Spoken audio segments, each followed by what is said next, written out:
Y les ruego abran sus Biblias, Romanos 8, versículo 5 al 9 es el pasaje que vamos a dar lectura. Pero antes de comenzar vamos a hacer una oración, ¿sí? Gracias, Señor, te damos esta noche por habernos reunido, este tiempo, Señor, para alabarte y aprender tu palabra. Te agradezco, Dios, por tu misericordia, por cada una de las personas que está acá, por las personas que escuchan, Señor, a través de las transmisiones. Y te rogamos, Señor, de que tú nos ayudes a entender esta sección, tú puedas ayudarnos a comprender cuán grande es tu salvación, cuán completa, Señor, es tu salvación, cómo es la obra de tu Espíritu Santo en nosotros, que no nos deja iguales y no nos cambia radicalmente, Señor. Te agradezco, Dios, por tu misericordia, por este tiempo, por el privilegio de predicar. Y te pido, Señor, de que me guíes en el nombre de Jesús. Amén. Hermanos, vamos a leer Romanos 8, versículos 5 al 9, y dice esto: porque los que son de la carne piensan en las cosas de la carne, pero los que son del Espíritu en las cosas del Espíritu. Porque el ocuparse de la carne es muerte, pero el ocuparse del Espíritu es vida y paz. Por cuanto los designios de la carne son enemistad contra Dios, porque no se sujetan a la ley de Dios, ni tampoco pueden. Y los que viven según la carne no pueden agradar a Dios. Mas vosotros no vivís según la carne, sino según el Espíritu. Si es que el Espíritu de Dios mora en vosotros, y si alguno no tiene el Espíritu de Cristo, no es de él. Hoy día, como ya les he adelantado, hermanos, vamos a continuar esta serie de sermones que hemos titulado Viviendo en el Espíritu, porque estamos en el capítulo 8 de Romanos, que es el capítulo del Espíritu Santo en cierta manera en la carta a los romanos. Por lo menos 20 veces Pablo va a hacer mención del Espíritu Santo en esta sección, en esta porción de la epístola a los romanos. Y estamos viendo qué significa vivir en el Espíritu, qué es lo que significa tener como morada al Espíritu Santo en nosotros, qué es lo que significa en cierta manera ser cristianos, cuáles son las evidencias de que verdaderamente somos creyentes, de que verdaderamente hemos conocido al Señor, hemos conocido a Cristo. En nuestra época, como hemos hablado en otras sesiones y en otras prédicas, es lamentable el estado de la iglesia en nuestra época. ¿Por qué? Porque mucha gente no comprende realmente qué es lo que sucede en alguien que es cristiano. ¿Qué es lo que sucede? Muchos creen de que uno puede ser cristiano simplemente porque ha cambiado sus rutinas, o uno es cristiano simplemente porque ha cambiado sus rutinas de los días domingos, simplemente porque ha empezado a hacer algunas cosas religiosas, pero en la realidad y en su día a día, en su vida cotidiana, sigue siendo igual. No ha cambiado mucho en realidad. Ha cambiado muy poco, sigue con los mismos vicios, sigue con la misma vida que tenía antes, sigue con las mismas costumbres, sigue con los mismos hábitos. La forma de vida de muchos que se llaman cristianos sigue siendo igual a la del mundo. Es por eso de que uno de los ataques que nos hace la sociedad normalmente a los cristianos es de que los cristianos son igual a los demás. Constantemente, y aquellos que salen a evangelizar a las calles deben toparse con personas las cuales ponen ese tipo de excusas. Y dicen, pero yo conocía a tal persona que era cristiana, o incluso yo conocía a tal persona que se llamaba pastor o que era pastor de tal iglesia, y yo sé cómo vive, yo sé que sigue siendo un hombre inmoral, un hombre adúltero, yo sé que sigue viviendo en pecado, y no cambia y no quiere cambiar, pero aún así se llaman cristianos y la sociedad incluso los considera cristianos. Ahora, es sorprendente, hermanos, de que esto suceda dentro de la comunidad cristiana, por lo que estamos viendo en el capítulo 8 de Romanos. Nadie que se llame cristiano va a poder continuar con su antigua vida. No por la fuerza, no por obligación, no porque el pastor esté detrás de ustedes todo el tiempo, sino porque la obra de la salvación, la obra de la salvación que Dios provee a su pueblo, nos justifica, nos hace justos delante de Él, como también nos santifica. Y es en esta sección en la que nosotros nos encontramos en la epístola a los Romanos. Desde el capítulo 6 de Romanos nosotros hemos empezado a ver el tema de la santificación. Y como siempre tengo que definir qué es la santificación. Hermanos, somos salvos solamente por la fe. Esto quiero dejar claro una vez más, ¿sí? Somos salvos solamente por Cristo. Él ya hizo todo para que merezcamos el cielo, estemos en paz con nuestro Creador. Pero escucha esto. Dios mismo manda a este mundo a su propio Hijo, a su único Hijo, para cargar en Él los pecados de millares de personas, para ponerlo en una cruz, crucificarlo, destruirlo, castigarlo con toda la ira que tú y yo merecíamos en el infierno, Dios hace todo eso para salvarnos solo por la fe, solo por la gracia. Pero te puedo asegurar que aquellos que son salvos solo por la fe, solo por la gracia, solo por Cristo, Dios no los deja iguales. Dios no los deja iguales. Dios produce un cambio radical en aquellas personas que verdaderamente ponen su fe en el Señor Jesucristo. Y esto es importante, hermanos, ¿sí? Porque ¿cómo es posible de que Dios haya hecho tal gran obra en la cruz? ¿Cómo es posible de que Dios haya estado dispuesto a matar a su único hijo por nosotros, para luego dejarnos tal como estábamos antes de conocerlo? Para que luego sigamos viviendo como antes vivíamos, antes de conocer a Cristo, antes de estar en paz con Él. Ahora dejo claro esto de que la salvación, como siempre repetimos una y otra vez en esta congregación, es por fe, es por Cristo. Él ya hizo todo, es por gracia, es un regalo. Pero esta salvación viene acompañada de la santificación, y la santificación es el proceso por el cual Dios mismo obra a través de su Espíritu Santo, guiándonos y transformándonos día tras día, semana tras semana, mes tras mes, haciéndonos más como su Hijo. Y si recuerdan, hermanos, lo que hemos estado viendo en Romanos capítulo 8 y Romanos capítulo 7, nos hemos topado con algo que realmente pone en equilibrio la vida cristiana. Pablo ya nos ha hablado de nuestra nueva vida en Romanos capítulo 6, pero en Romanos capítulo 7 Pablo nos ha topado con, o quizás nos ha confrontado con algo que no nos esperábamos quizás después de haber estudiado Romanos 6. Y es de que Pablo nos dice en Romanos capítulo 7, yo peco, yo me equivoco, yo hierro.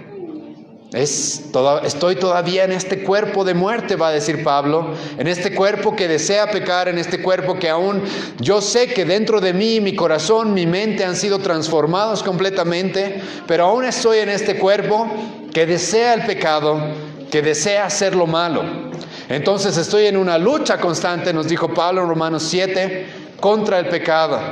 Estoy en una lucha constante y a veces hago lo que no quiero hacer. Y a veces aquello que hago, aquello que quiero hacer, no lo hago.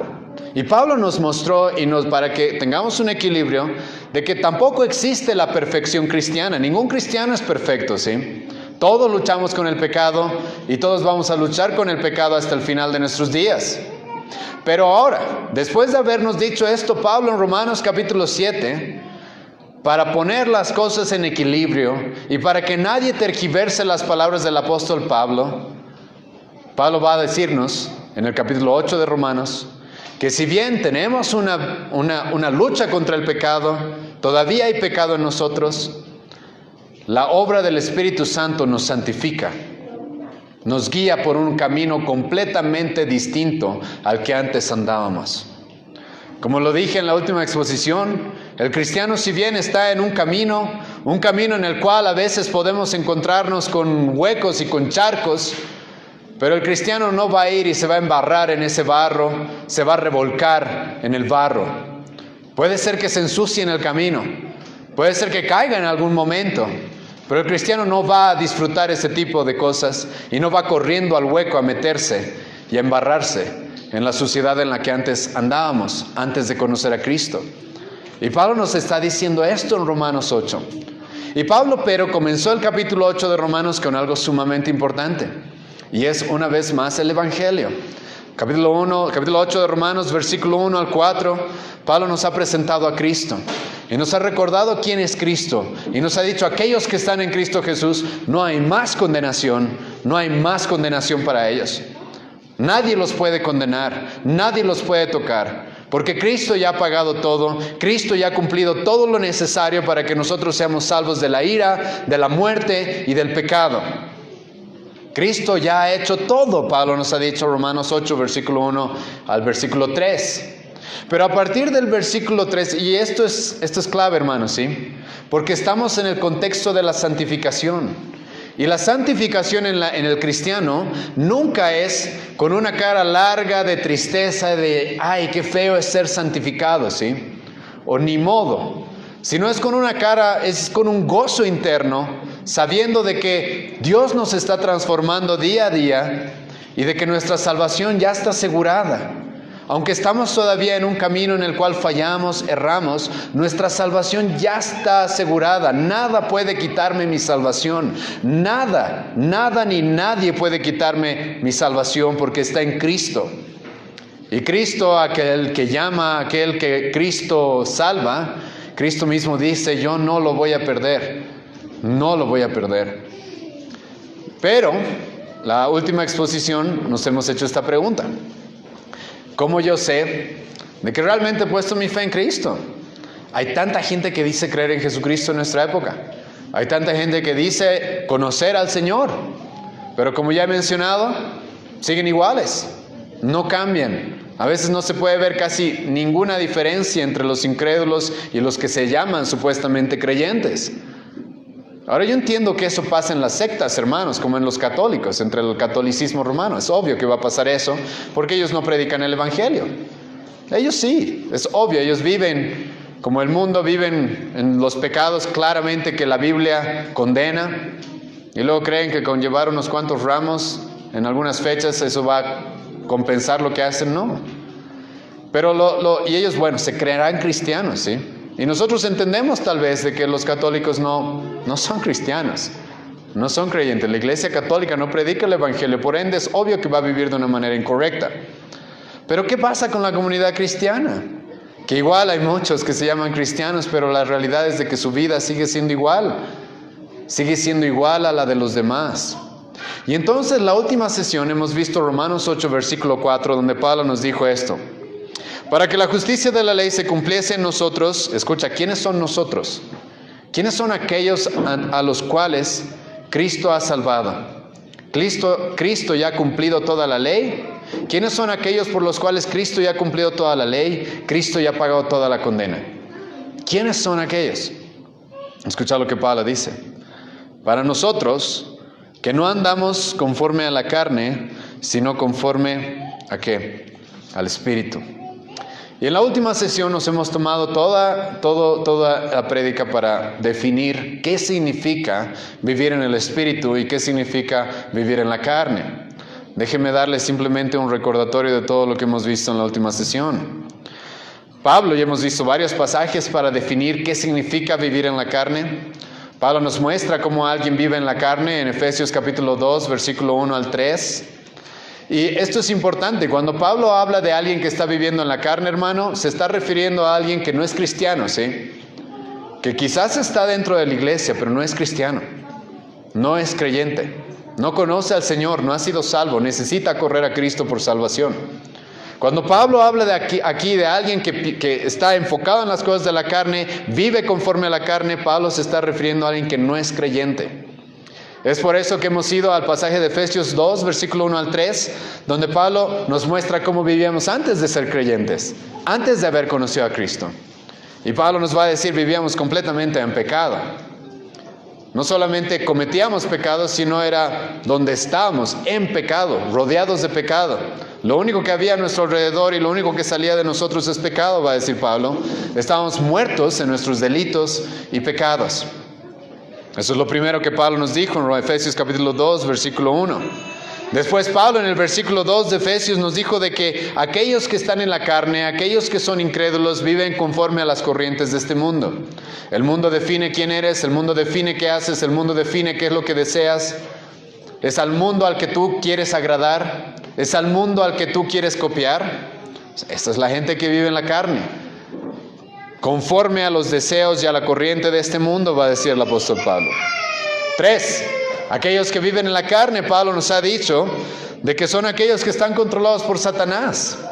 Ahora hemos definido la última sesión de que estar controlado por Satanás no significa de que alguien es solamente como en el endemoniado gadareno, alguien al que tenemos que atar con cadenas y que no se puede controlar. No. Alguien controlado por Satanás es alguien que no comprende la Escritura, que no le interesan las cosas del Espíritu, alguien que no puede comprender quién es Cristo, alguien ciego al Evangelio, alguien ciego hacia quién es Dios.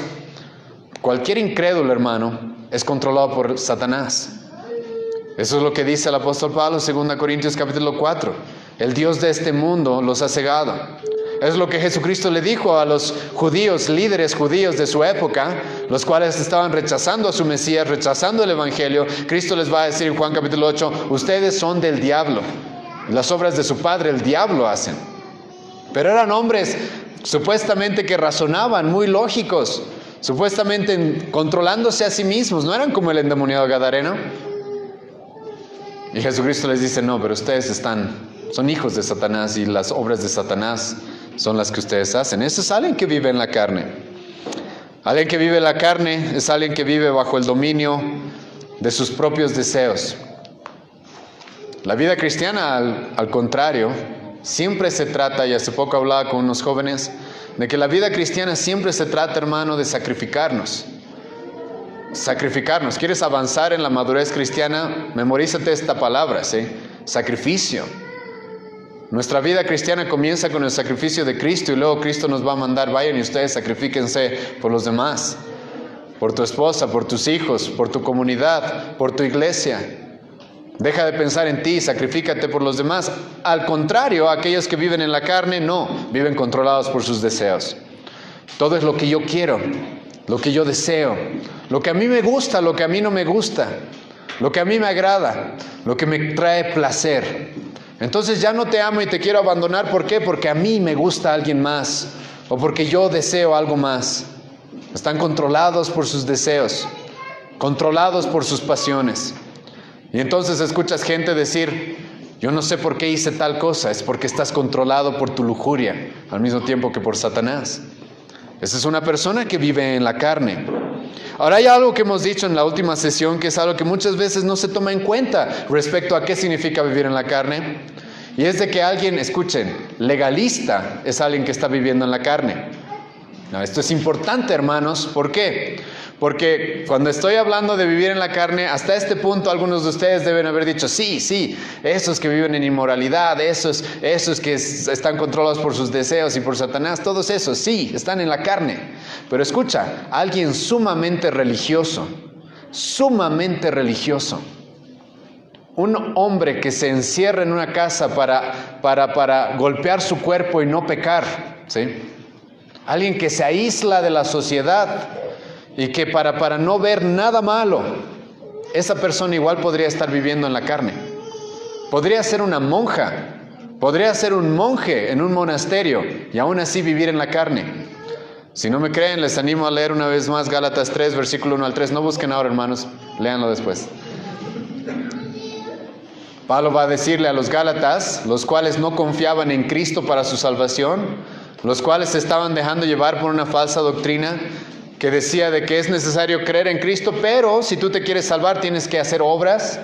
Eso también es vivir en la carne, va a decir Pablo. Un legalista, alguien que cree que se va a salvar y va a agradar a Dios por sus obras y no solamente por Cristo. Tú podrías ser así, tú podrías estar viviendo en la carne ahora, sumamente religioso quizás por fuera, pero cuando tú piensas, ¿por qué Dios me va a recibir en el cielo?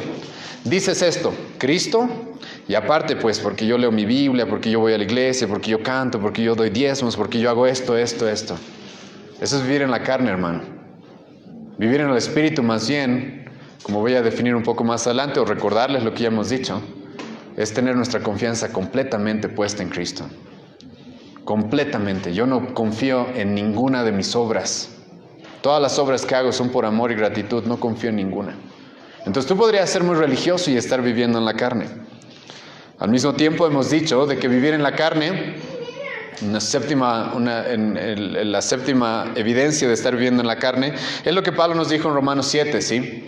La carne también es representada en el capítulo 7 de Romanos como este cuerpo el cual quiere hacer lo malo, ¿sí? Pablo en el contexto de Romanos 8 nos ha mencionado de que todavía en esta carne, todavía en estos miembros, todavía en este cuerpo, queremos hacer lo malo. Y en el contexto de Romanos 8 esto se combina con algo que yo ya dije. Pablo va a decir, está bien, todavía estamos en este cuerpo que quiere pecar y a veces nos hace caer, pero no vivimos en la carne. No vivimos controlados por este cuerpo que aún no ha sido completamente redimido, que no ha sido completamente transformado. Entonces, un cristiano, si bien siente esa lucha, ¿sí? Siente esta tensión de que este cuerpo quiere pecar. Sí, estamos en una lucha constante y en un sufrimiento, pero el cristiano no vive conforme a sus deseos, no vive todavía conforme a esta naturaleza caída. Ahora, ¿qué es vivir en el Espíritu? Déjeme recordarles solamente. Todo comienza con haber nacido de nuevo, Juan capítulo 3. Tú eres cristiano, hermano, porque el Espíritu Santo te ha dado un nuevo corazón.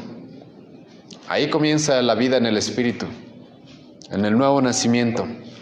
El momento en el que Cristo, a través del Espíritu Santo, nos da nuevamente un nuevo corazón. Y tú sabes cuándo te sucede eso.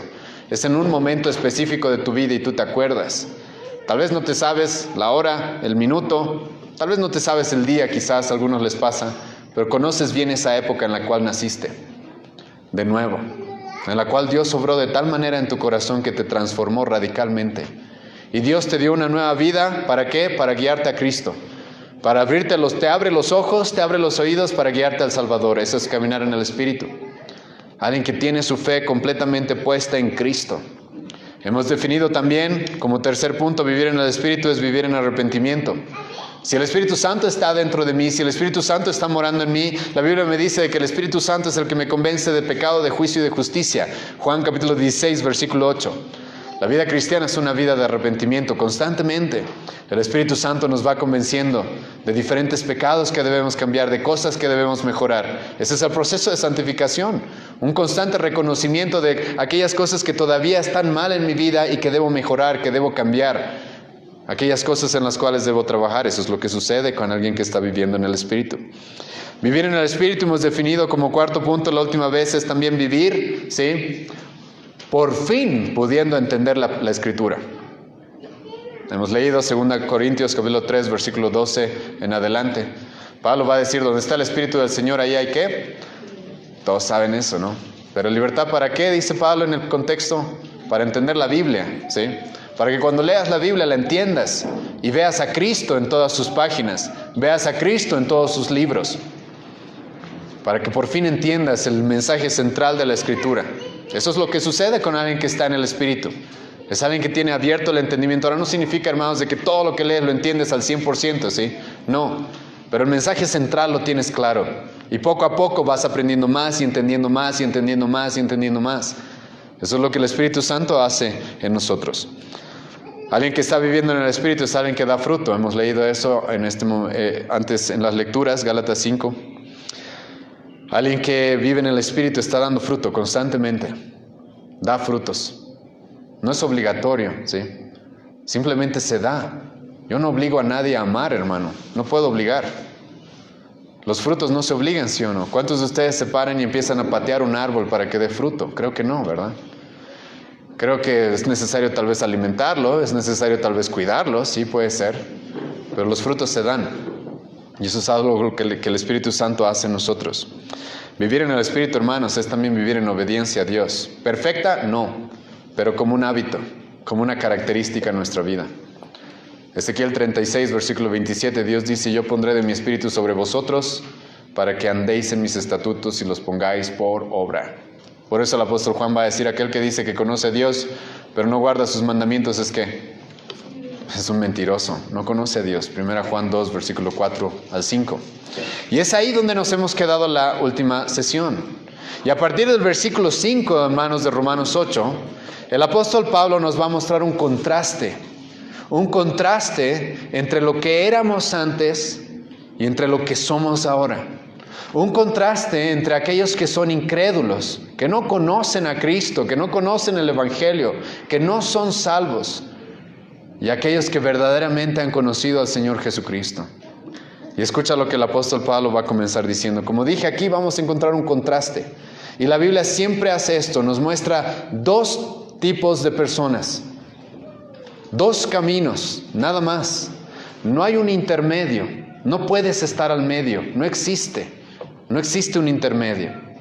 Desde el principio Dios dijo, va a haber la simiente divina, mi pueblo, como la simiente de Satanás también.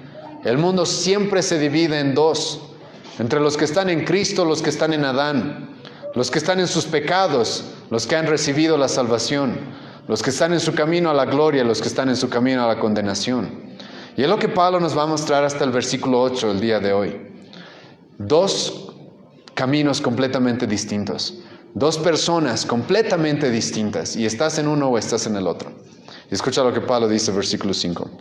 Porque los que son de la carne piensan en las cosas de la carne, pero los que son del Espíritu en las cosas del Espíritu.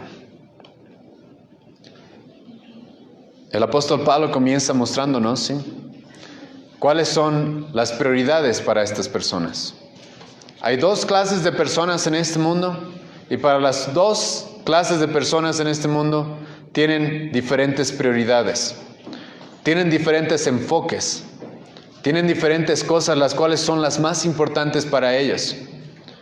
Y Pablo nos dice de que aquellos que están viviendo en la carne, porque los que son, escucha bien esto, los que son de la carne, aquellos que no son cristianos, ¿qué hace? Dice Pablo, piensan en las cosas de la carne, pero la palabra pensar no significa simplemente, ¿sí?, de que se les pasó un pensamiento de repente, ¿sí?, para que no te sientas condenado ahora.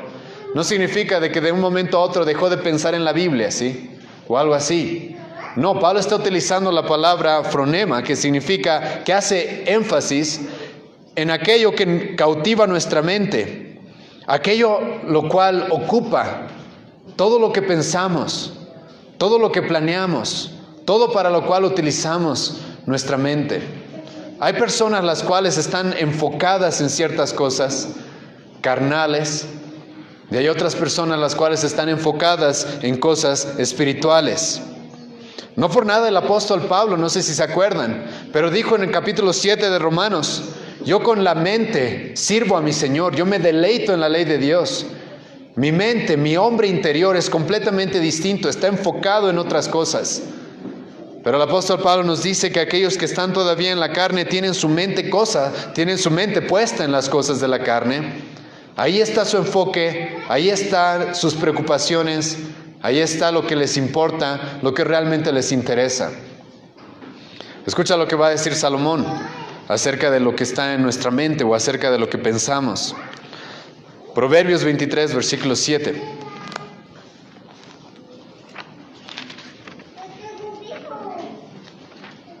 Proverbios 23, versículo 7, escucha. Porque cuál es su pensamiento en su corazón, tal es él. ¿Qué dijo Jesucristo en los evangelios? ¿Qué dijo Jesucristo? ¿Dónde está tu tesoro, ahí está qué? Tu corazón.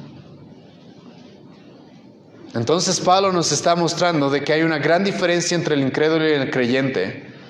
Ya en esto, y es algo bastante fuerte, ¿sí? Es en qué es aquello que ocupa nuestra mente. ¿Qué es aquello que ocupa nuestras preocupaciones? ¿Qué es aquello en lo cual nuestra vida está enfocada? ¿Qué es aquello lo cual es lo principal en nuestra vida? Los incrédulos, dice Pablo, piensan en las cosas de la carne. Los creyentes pensamos en las cosas del Espíritu. Es ahí donde está nuestra mente. Es ahí donde están nuestras preocupaciones. Los que estamos en Cristo andamos en el Espíritu y andamos constantemente con nuestra mente puesta en las cosas espirituales. Es más, el Nuevo Testamento va a decir de que ya no podemos ver nada sin verlo como con unos lentes espirituales. Por ejemplo, Pablo va a decir en 2 Corintios 5, versículo 16, de que él yo no vea a nadie conforme a la carne. Y ustedes, cuando explique esto, los creyentes van a entender eso. Cuando tú te encuentras con una persona, ¿cómo la ves? Eso es lo que sucede con un cristiano, ¿sí? No la ves solamente como una profesional o un profesional. No te preocupa solamente qué carrera tendrá o cuánto ganará o dónde vivirá o qué hará. Sino que en el creyente, eso es lo que Pablo dice en 2 Corintios capítulo 5, hay una preocupación espiritual, ¿sí o no? Ya no podemos ver nada conforme a la carne. Ya no es un vecino solamente, es alguien que no conoce el Evangelio, que está yéndose al infierno y que necesita a Cristo. Ya no es solamente un amigo o una amiga, es un alma que necesita salvación. Y eso se traslada a toda esfera de la vida del cristiano, hermanos. Cómo somos como padres, cómo somos como madres, cómo somos como esposos, como esposas. Es más, muchas veces, como hemos dicho, fallamos, ¿sí o no? Pero hay algo en el cristiano, como nuestra mente está puesta en las cosas de Dios, como nuestra mente ha sido radicalmente cambiada, hay algo que no nos deja volver a lo que éramos antes. Hay algo que nos convence cuando hacemos algo que estaba mal. Hay algo que nos convence de nuestro pecado, que nos convence de que no estamos haciendo algo justo. Hay algo que no nos permite ya tener la mente enfocada en las cosas de la carne como antes, sino que nuestras prioridades han cambiado completamente. Nuestro corazón ahora tiene otro tesoro por el cual anhela. Como el salmista en Salmo 119, oh, cuánto amo yo tu ley. Enséñame, Dios, tus estatutos, yo quiero vivir conforme a lo que tú dices. Enséñame quién eres, qué es lo que tú has hecho, porque quiero complacerte a ti. Ya no es como antes, hermanos, ya no es como antes. Nunca más es como antes. Nunca más mi mente está enfocada en los patrones en los que el mundo vive. Nunca más mis preocupaciones vuelven a ser las mismas. Ahora, con esto no digo, hermanos, como ya hemos visto en Romanos 7, de que 24 horas, 7 días a la semana estamos repitiendo versículos bíblicos en nuestra mente, ¿sí? No estoy diciendo eso. Hemos visto en Romanos 7 de que todavía hay pecado en nosotros, todavía fallamos, todavía erramos. Pero tú sabes aquello en lo cual tu vida está enfocada. Tú sabes. ¿Sabes si tu vida está enfocada en complacer al mundo y lo que el mundo quiere? ¿Sabes si tu vida está enfocada en los deseos de la carne, los deseos de los ojos, la vanagloria de esta vida, como dice el apóstol Juan, 1 Juan 2, versículo 16? Tú sabes si tu vida está enfocada en eso.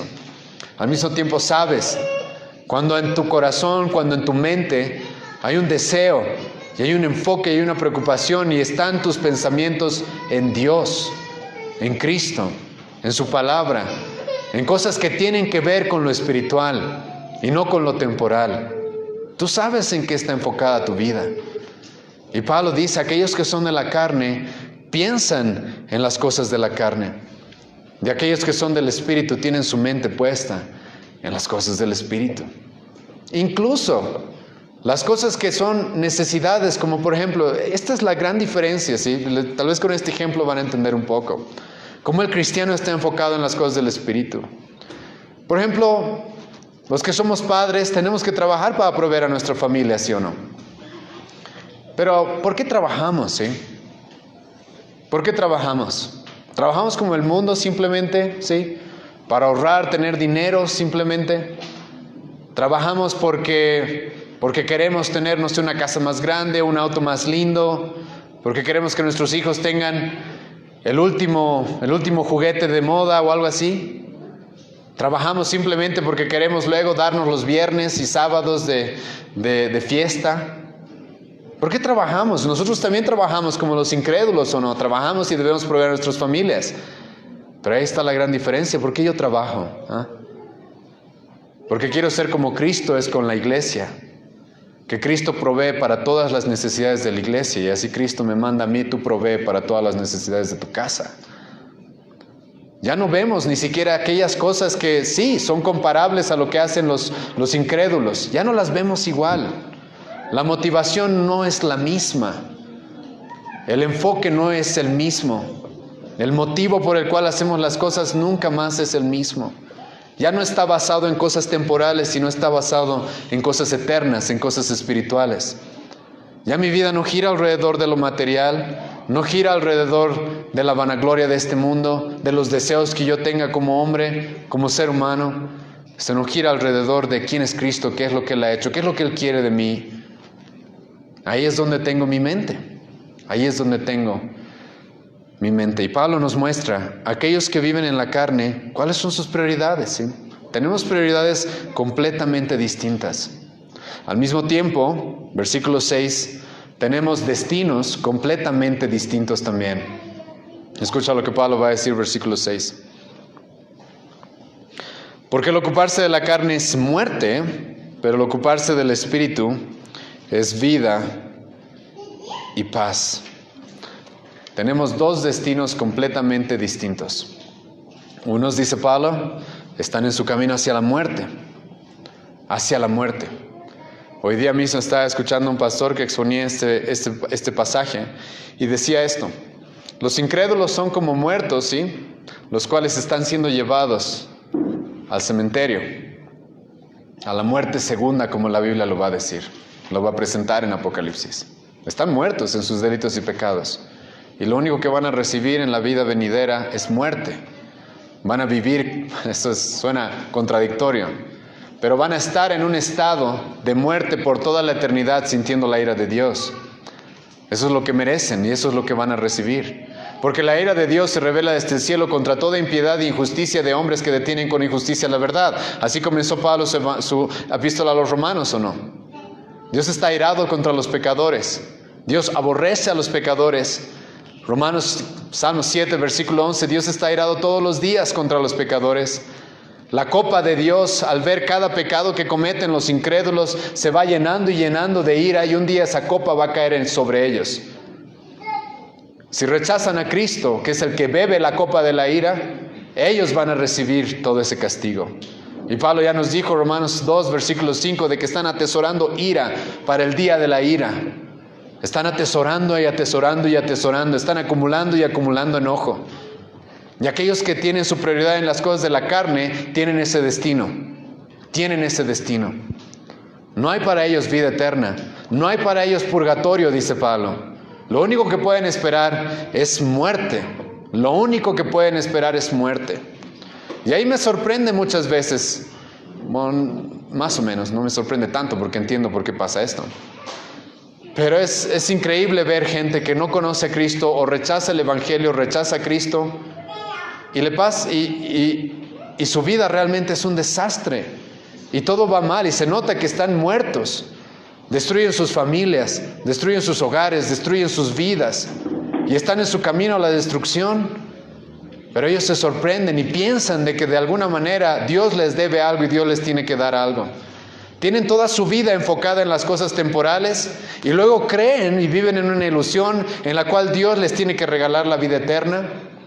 Han tenido toda su mente y todo su corazón por lo largo de toda su vida en contra de las cosas de Dios. ¿Y luego creen que Dios los va a recibir como un padre?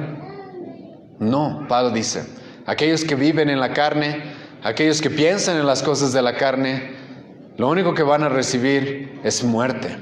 Es muerte. Lo único que van a recibir es la ira de Dios en la eternidad. La paga del pecado, ya nos dijo Pablo, Romanos 6, versículo 23, es ¿qué? Es muerte. En Romanos 6, versículo 21, Pablo nos hizo reflexionar y les animo a recordar estos pasajes.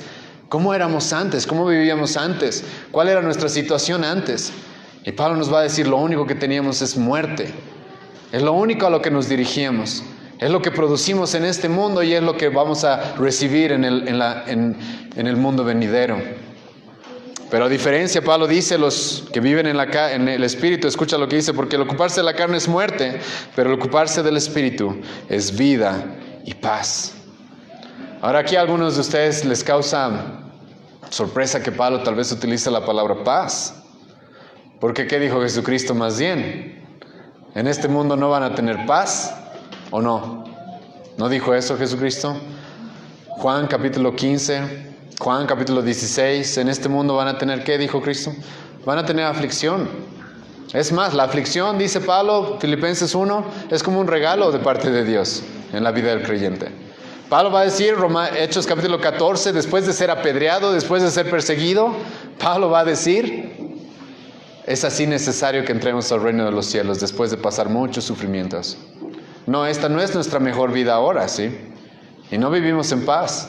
Es más, Jesucristo dijo en Lucas capítulo 6, de que cuando todos los hombres te quieran y hablen bien de ti, preocúpate, dice Cristo, porque eso hacen con los falsos maestros. Eso hacen con los falsos maestros. A los falsos maestros todo el mundo los quiere. Nadie los persigue. Entonces, ¿cómo es esto de que Pablo dice que el ocuparse del Espíritu es paz? Es paz. Jesucristo dijo en Juan capítulo 14, mi paz os dejo, mi paz os doy, pero mi paz, escucha, no es como la paz de este mundo. No es como la de este mundo. El cristiano en medio de las peores tribulaciones puede tener paz, porque sabemos a quién le pertenecemos, porque sabemos a dónde vamos, podemos tener paz. Todo se está derrumbando a nuestro alrededor, pero el cristiano está en paz. ¿Qué dice Salmos capítulo 4, versículo 8? En paz me acostaré y asimismo dormiré. ¿Por qué? porque solo tú, Jehová, me haces vivir confiado. Y yo sé que por Cristo estoy en paz con mi Creador, estoy en paz con el Creador del universo, estoy en paz con Dios. Entonces puedo estar tranquilo, Él está en control. De las peores cosas en este mundo, Él está en control. No sé si vieron, pero los cristianos en la época, en los primeros siglos, morían ¿haciendo qué? Cantando himnos. Estaban siendo perseguidos, estaban siendo ultrajados, estaban siendo golpeados y asesinados, pero ellos estaban en paz. Porque como dije, tenían su mente puesta en las cosas del Espíritu. Cuando tú tienes tu mente puesta más bien en las cosas de este mundo, es cuando pierdes la paz. Por eso Jesucristo dijo, mi paz no es como la de este mundo. Mi paz no es como la de este mundo. Yo odio a veces sentir esa paz. ¿No te pasa eso? De que estás llegando a fin de mes y te preocupas porque tal vez tienes que pagar cuentas o tu hijo se enfermó y no tienes. Y cuando te llega el cheque o te llega tu paga, entonces sientes paz. Odio esa paz, hermano. Odio sentir esa paz. Esa es la paz del mundo. Esa es la paz de que cuando las circunstancias están bien, yo estoy tranquilo. Cuando tengo salud, cuando tengo dinero, cuando estoy progresando en mi carrera, etcétera. Cuando tengo la pareja que quiero, entonces estoy en paz. Esa es la paz del mundo, así cualquiera puede estar en paz. Pero los cristianos tienen una paz completamente distinta. Una paz que solamente proviene de Cristo. Y les animo a ver la cruz para ver esa paz. Y me vas a decir, ¿cómo puedo ver la paz en la cruz? Cuando Cristo estaba recibiendo la ira más bien en esa cruz. ¿No vieron a Cristo la paz con la que fue a la cruz? Sin gritar. Sin pronunciar palabra para defenderse, diciéndole a Pilato, ¿sabes? Tú no me estás matando por si acaso, yo voy porque quiero. En la cruz preocupado por su madre y diciéndole a las personas, orando a Dios, pidiéndole, perdónalos porque no saben lo que hacen. Pero Cristo estaba sufriendo lo peor que un hombre pudo haber sufrido en este mundo. ¿Pero lo hizo en paz o no? Porque en paz me acuesto, en paz duermo, en paz vivo, porque yo sé a quién le pertenezco. Por eso es que Cristo pudo dormir en medio de la barca, en medio de la tormenta. Ya hemos expuesto es Lucas capítulo 6 hace un tiempo. Esa es la paz del cristiano. Y vida. Ahora, obviamente, la paz y la vida que Pablo está mencionando acá, no solamente se refiere al tiempo presente, se refiere también al tiempo escatológico. Hermanos, ya no hay más condenación para ti. Si tú sabes de que ha habido una transformación en tu vida, el momento que llegaste a Cristo, Dios te transformó y te dio una nueva mente y un nuevo corazón que ahora está enfocado en las cosas del Espíritu, puedes estar seguro de que estás en paz con Dios. Completamente seguro. Porque justificados pues por la fe, dijo Pablo, ¿qué? Tenemos paz por medio de nuestro Señor Jesucristo. Romanos 5, versículo 1. Paz y vida. Eso es lo que nos espera, dice Pablo. Eso es lo que ya vivimos acá en cierta manera y disfrutamos acá. Pero eso es lo que nos espera en el futuro. Por eso Pablo en este mismo capítulo, ¿qué va a decir? Yo pongo en una balanza, Pablo va a decir, las aflicciones del tiempo presente y la gloria que nosotros ha de manifestar. Si Pablo dice, no se compara en nada. Así que venga el sufrimiento, no hay problema. No hay problema. Porque sé a dónde voy, sé a quién le pertenezco, sé cuál es mi destino. Pero eso no pueden decir los incrédulos, aunque les gustaría decirlo. Aunque viven en una ilusión a veces. Es triste, pero es una ilusión. Cuando fallece gente que no ha conocido al Señor Jesucristo. Y la gente, yo sé que para tener consuelo se engaña a sí misma. A veces la verdad es más dura de aceptar. Pero la realidad es de que si mueres sin Cristo, lo único que te espera es la condenación. Porque solamente hay un mediador entre Dios y el hombre. Y entonces Pablo nos dice, los que viven en la carne tienen su mente puesta en esas cosas. Los que viven en el Espíritu tienen su mente puesta en las cosas del Espíritu. Y estas dos clases de personas están en dos caminos completamente distintos. Completamente distintos. Y su destino va a ser completamente distinto. No hay un término medio. No hay un término medio. Siguiendo en el versículo 7 y 8, Pablo nos va a mostrar de que nuestra relación con Dios es completamente distinta. Escucha versículos 7 y 8. Por cuanto los designios de la carne son enemistad contra Dios, Porque no se sujetan a la ley de Dios, ni tampoco pueden. Y los que viven según la carne no pueden agradar a Dios. Pablo ya nos dijo, como he mencionado en Romanos capítulo 5, de que si tú estás en Cristo, ¿qué es lo que sucede con tu relación con Dios? Estás en paz. Pablo nos va a decir en este mismo capítulo 8 de que hemos sido adoptados por Dios. Ahora Dios es nuestro Padre. Si tú estás en Cristo, Dios mismo es tu Padre. Y Él nunca abandona a sus hijos. Pero si no estás en Cristo, estás viviendo en la carne, Pablo dice, tú eres un enemigo de Dios. Eso es lo que eres. Eres un enemigo de Dios. Estás en guerra contra Él.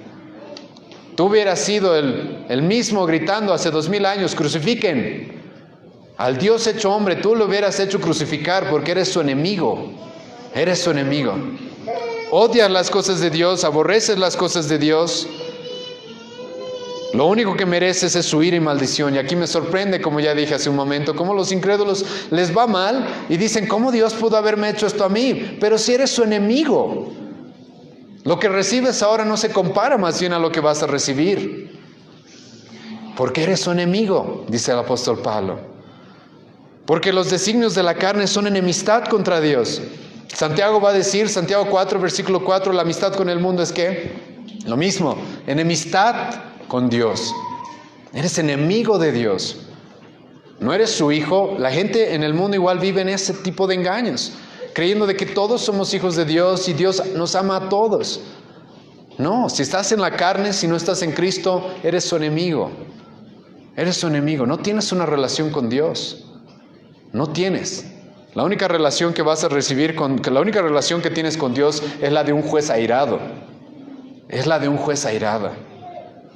Y es lo que Pablo dice, los designios de la carne son enemistad contra Dios.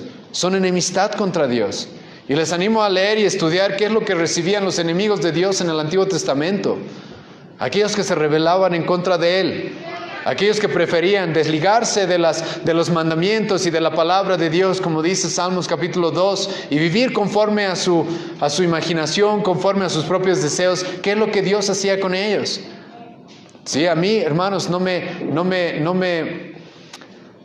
escandaliza como algunos cuando yo veo en el Antiguo Testamento que Dios dice, vayan y destruyan esa nación, a todos. Vayan y maten a tal persona. Y eso es nada comparado a lo que van a recibir, porque son sus enemigos. Son los enemigos de Dios. Aquellos que viven en los designios de la carne, dice Pablo, son enemigos de Dios. No creas, como ya he mencionado, como los católicos, que yendo a llevar unos ramitos o cumpliendo ciertas ceremonias de vez en cuando va a cambiar tu relación con Dios. No cambia. Si estás en la carne, eres un enemigo de Dios. No eres, como algunas iglesias dicen, un cristiano carnal. No, eres un enemigo de Dios, dice Pablo. No existe ese tal concepto del cristiano carnal, ese hombre inmoral que sigue viniendo a la iglesia, pero que nunca cambia y siempre quiere seguir igual y sigue los mismos hábitos y las mismas costumbres, pero se cree cristiano porque canta en la iglesia o porque hace esto o aquello.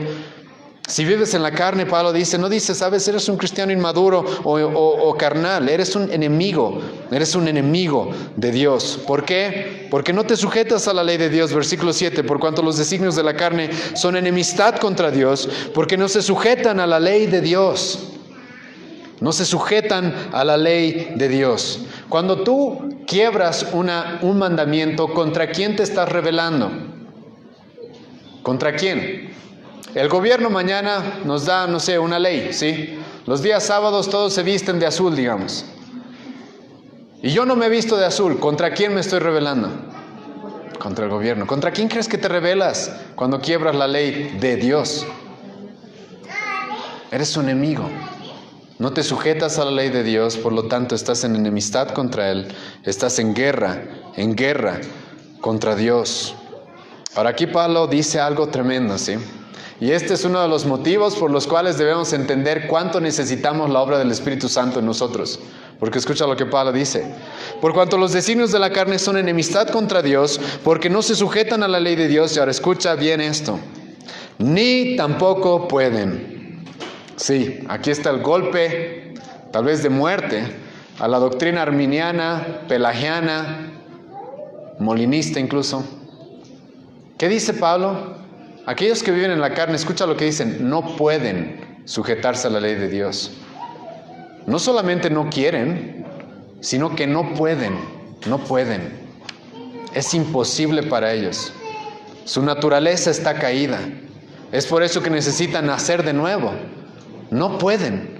Un incrédulo, y eso es un error que cometemos muchas veces los cristianos. Vemos un incrédulo, alguien que no conoce a Cristo, y queremos obligarlo a vivir como un cristiano. No puede, dice la Biblia acá.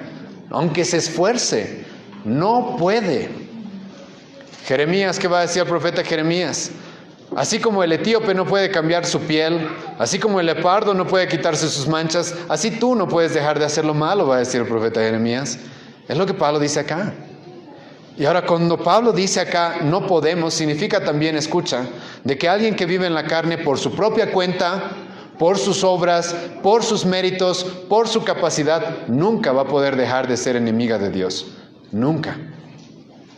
Si somos enemigos de Dios, dice Pablo, porque no nos sujetamos a la ley de Dios y no podemos sujetarnos a la ley de Dios, entonces no hay forma, humanamente hablando, de la que podamos ser salvos. Por eso los discípulos le van a decir a Jesucristo, ¿quién podrá ser salvo? ¿Y qué va a decir Cristo? Tranquilo, tienen libre albedrío, van a llegar a mí.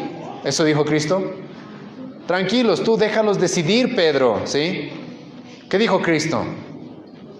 Hazles repetir una oración. ¿Qué dijo Cristo? Lo que es imposible para el hombre, es lo que Pablo está diciendo acá. Lo que es imposible para el hombre es posible para Dios. Porque el hombre no puede. Bienvenida doctrina de la total depravación del hombre.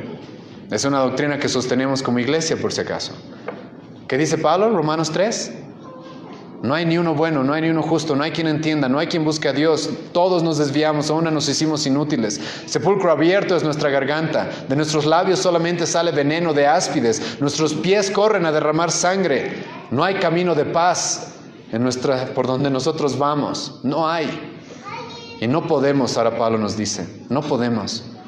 Es por eso que necesitamos una obra sobrenatural en nosotros.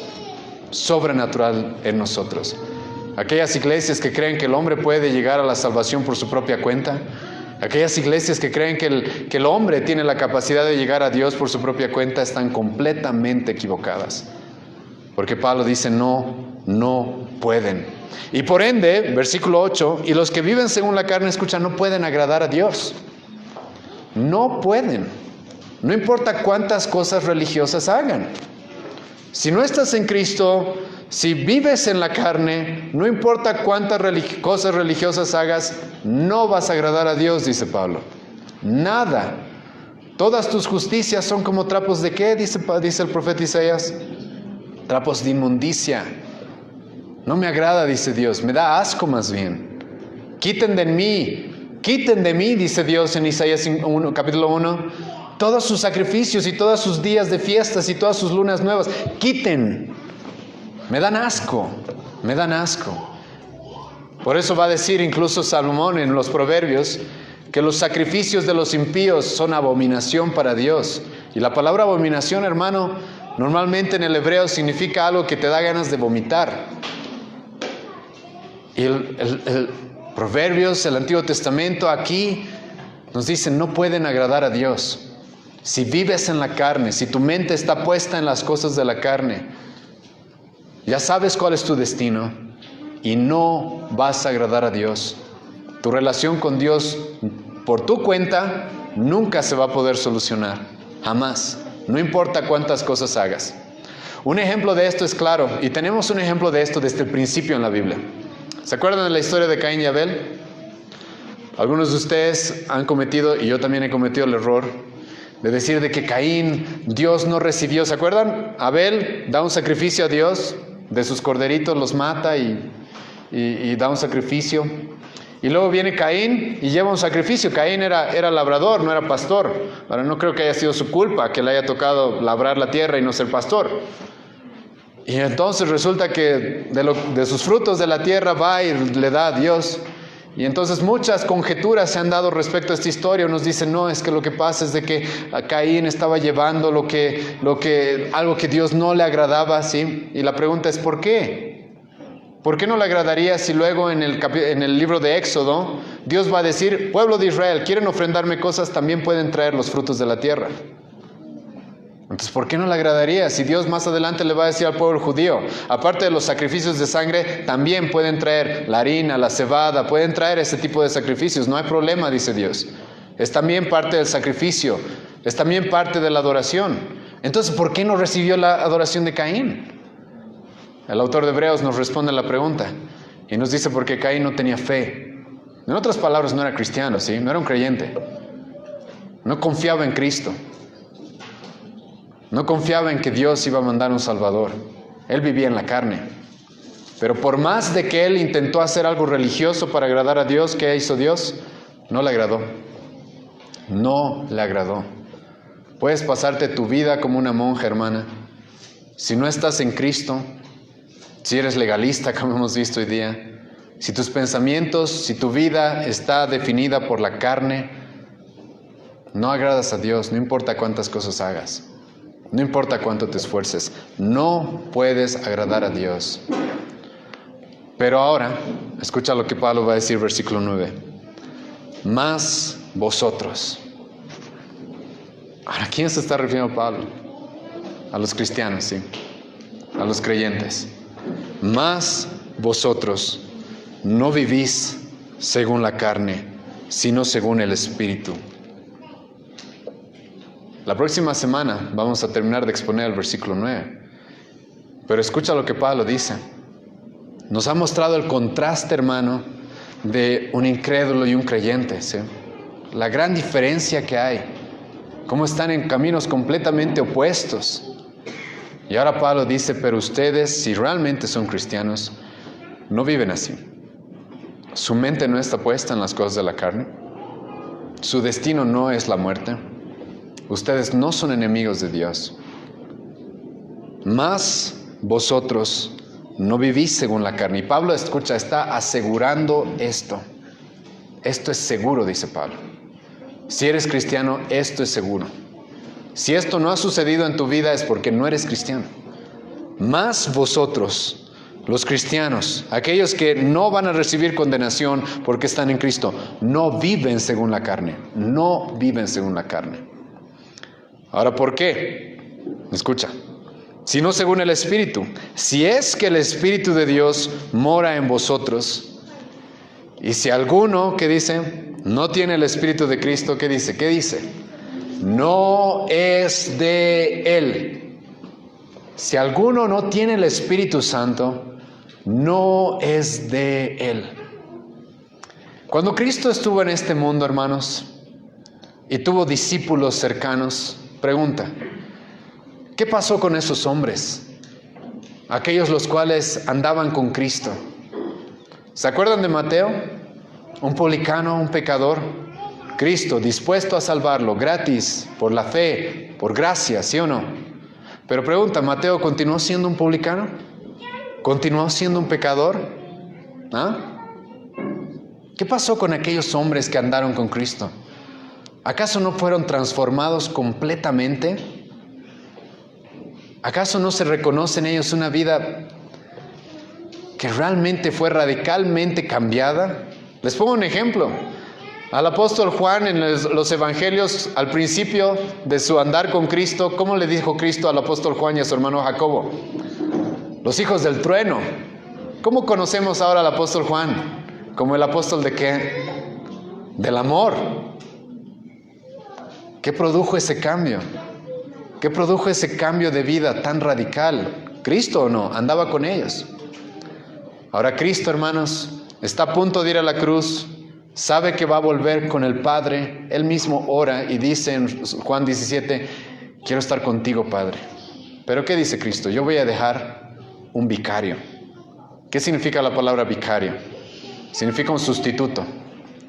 La obra que yo estaba haciendo acá, dice Cristo, yo voy a dejar a alguien en mi lugar que continúe la obra. ¿Sí? El Espíritu Santo es el vicario de Cristo en este mundo. No es el Papa, no somos nosotros los pastores, es el Espíritu Santo. Y es como si Cristo mismo estuviera como nosotros todos los días. Pregunta, ¿podrá Dios mismo estar en una persona y dejarla igual, dejarla vivir igual a aquellos que son enemigos de Dios. El Espíritu Santo, que es la tercera persona de la Trinidad, que es Dios mismo, ¿podrá estar en una persona y dejarla tal como estaba antes? ¿No producir absolutamente ningún cambio? ¿No guiarlo por un camino mejor?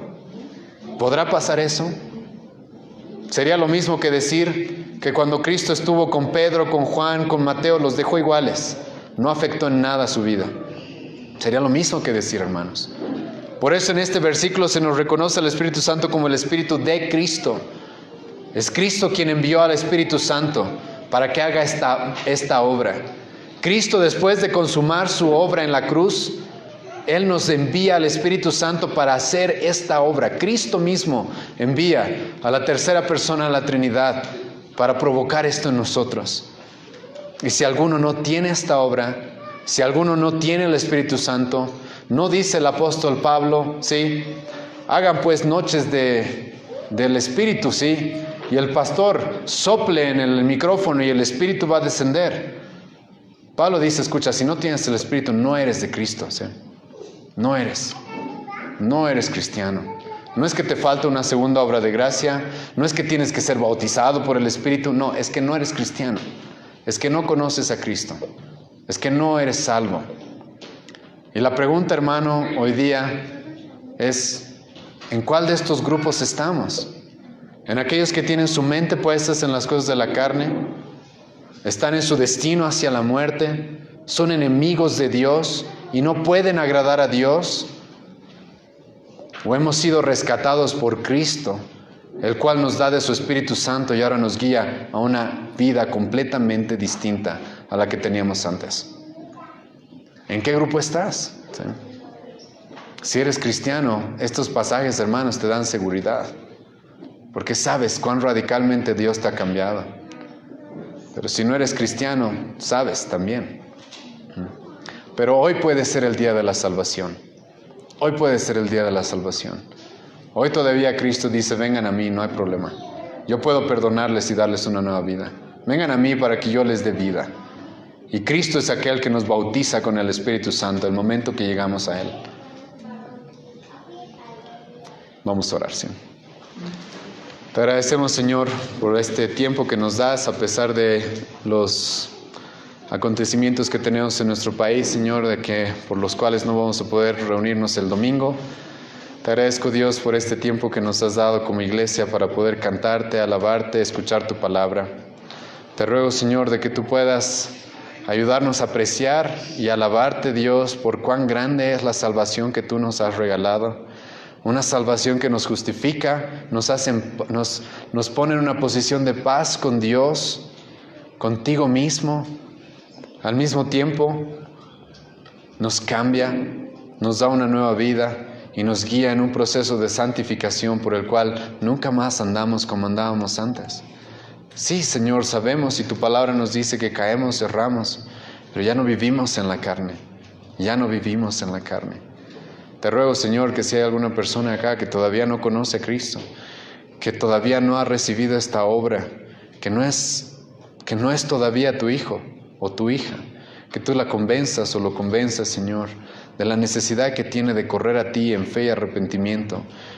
A ti, Señor, que tú eres el cual nos da de tu Espíritu Santo y lo pone como un sello en nosotros, como la marca de que realmente te pertenecemos. Te pido por tu misericordia, Señor, el día de hoy, que nos convenzas de la verdadera obra del Espíritu Santo, el cual nos hace nacer de nuevo y nos guía por esta vida nueva, Señor, hasta que nos encontremos contigo. En el nombre de Jesús oramos, amén.